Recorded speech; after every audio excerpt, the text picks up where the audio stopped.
Geceler uzun gelir sensiz, sükutla danışıram tek. Adını pıçıldayır dilim, ürəyimdə bitməyən həsrət. Mən də darıxıram gizlicə, qürurumu boğur içimdə.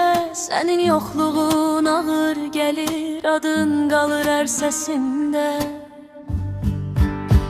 Biz həsrət qalmışıq sevgiyə, yarımçı qalan ümidlərə. Bir ürək iki yerə bölünüb eyni dərd ayrı gecələrdə. Biz həsrət qalmışıq sevgiyə, əllər toxunmur əllərə.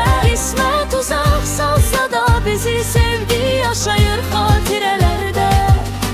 Mən səni gütlü göstərdim, amma içimdə yandım. Getməyini qəbul etdim, səssizcə tək qaldım. Mən getdim amma qaçmadım, taleyə uduzdum sadəcə. Səni sevməkdən vaz keçmədim, adım qalır hər gecəmdə.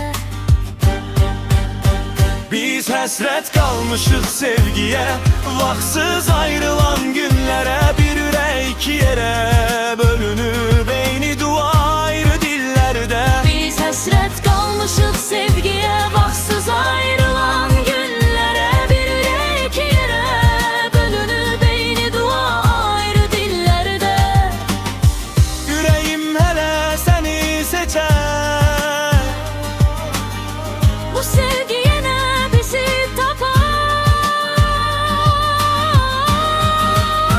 biz həsrət qalmışıq sevgiyə, amma sevgi qalmış içimizdə. Əgər yolumuz yenə düşsə, həsrət bitər eyni cümlədə. Biz həsrət qalmışıq sevgiyə, Amma sevgi qalmış içimizdə. Əgər yolumuz yenə düşsə, həsrət bitər eyni cümlədə. Biz həsrət qalmışıq sevgiyə, yarımçı qalan ümidlərə. Bir ürək iki yerə bölünüb eyni dərd ayrı gecələrdə. biz həsrət qalmışıq sevgiyə, əllər toxunmur əllərə. Qismət uzaq salsa da bizi sevgi yaşayır xatirələrdə.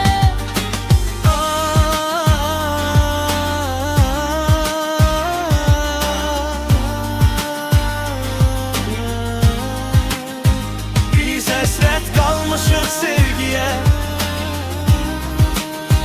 Qismət uzaq salsa da bizi sevgi yaşayır xatirələrdə.